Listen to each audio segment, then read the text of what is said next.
बिस्मिल्लाहिर्रहमानिर्रहीम। अस्सलाम वालेकुम व्यूअर्स, कैसे हैं आप सब लोग। आज हम बनाएंगे बेकरी स्टाइल कोकोनट बिस्किट। ये वो बिस्किट हैं, इनको हम जब बेकरी से ख़रीदते हैं तो काफ़ी महंगे मिलते हैं, लेकिन आज मैं आप लोग को बताऊंगी कि किस तरह बिना ओवन के कम बजट पे बहुत ही आसानी से आप ये बिस्किट घर पर बना सकते हैं। और मेरी कोशिश हमेशा से यही होती है कि कम वक्त में रेसिपी को एक्सप्लेन करूँ ताकि आप लोगों का कीमती वक्त ज़ाया ना हो। वीडियो स्टार्ट करने से पहले आप लोगों से रिक्वेस्ट है कि काइंडली चैनल को सब्सक्राइब ज़रूर कर लें। तो चलिए शुरू करते हैं इसको बनाना। कोकोनट बिस्किट बनाने के लिए हमें चाहिए 1 कप मैदा और इसको हमने छान कर इस्तेमाल करना है। आधा कप बारीक पिसी हुई चीनी लेंगे। अगर आप ज़्यादा मीठा खाना पसंद करते हैं तो आप 1 से 2 खाने के चम्मच मज़ीद इसमें ऐड कर सकते हैं। और आधा कप के बराबर हमें चाहिए बारीक पिसा हुआ नारियल। 1 चाय का चम्मच हम इसमें डालेंगे बेकिंग पाउडर।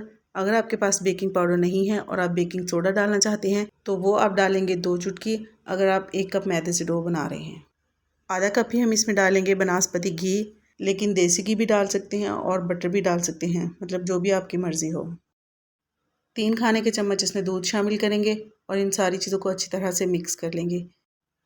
और यहाँ पर मैं आपको एक बात बताती चलूँ कि डो को हमने बहुत ज़्यादा गूंदना नहीं है, जस्ट हमने इसको अच्छी तरह से मिक्स करना है। बहुत ही कम वक्त में ये मज़ेदार से कोकोनट बिस्किट बनकर तैयार होते हैं। और आज हम बिस्किट को बेक करने के लिए ना तो किसी पतीले का इस्तेमाल करेंगे और ना ही कढ़ाई का, बल्कि सिंपली हम इनको तवे पर बेक करेंगे। और तवे पर बेक करने के लिए क्या टिप्स एंड ट्रिक्स हैं वो आगे मैं आप लोगों से वीडियो के दौरान शेयर करूँगी, तो आप लोगों ने वीडियो को बिल्कुल भी स्किप नहीं करना, स्टेप बाय स्टेप देखना है। जो भी साइज़ या शेप पसंद हो उसके हिसाब से आप बिस्किट बना लें। तो देखिए मैंने यहाँ पर सारे बिस्किट बनाकर तैयार कर ली हैं और 1 कप मैदे से ढेर सारे बिस्किट बनकर तैयार हुए हैं। बेकिंग के लिए मैंने यहाँ पर नॉन स्टिक तवा लिया है। इसके ऊपर कोई भी पेपर वगैरह रखने की ज़रूरत नहीं होती है, लेकिन अगर आप सिंपल तवे पर बेक करना चाह रहे हैं तो नीचे कोई भी पेपर वगैरह लाजमी रख लें। थोड़ा सा बारीक पिसा हुआ नारियल हम यहाँ पर ले लेंगे और सारे बिस्किट के ऊपर इसकी अच्छी तरह से कोटिंग कर लेंगे। और बिस्किट को थोड़े थोड़े फासले पर रखेंगे क्योंकि बेक होने के बाद ये काफ़ी राइस हो जाते हैं।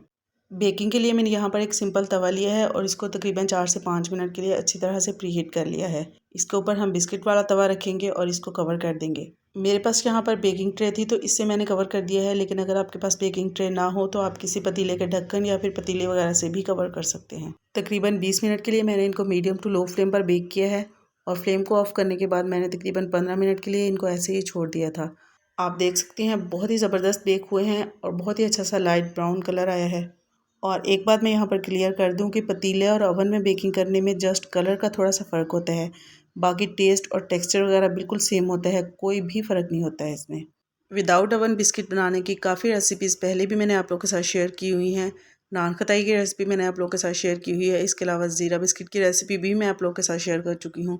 दोनों रेसिपीज़ का लिंक मैं आपको डिस्क्रिप्शन में दे दूँगी, आप वहाँ से देख सकते हैं। और इसी तरह की मज़ीद अच्छी अच्छी रेसिपीज़ के लिए आप मेरे चैनल को भी विज़िट कर सकते हैं।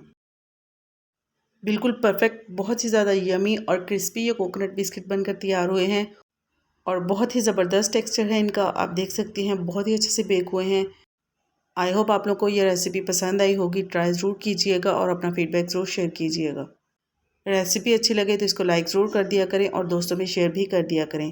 और अगर फर्स्ट टाइम चैनल को विज़िट कर रहे हैं तो काइंडली चैनल को सब्सक्राइब ज़रूर कर लें। फिर मिलते हैं इंशाल्लाह एक नई रेसिपी के साथ। अल्लाह हाफिज़।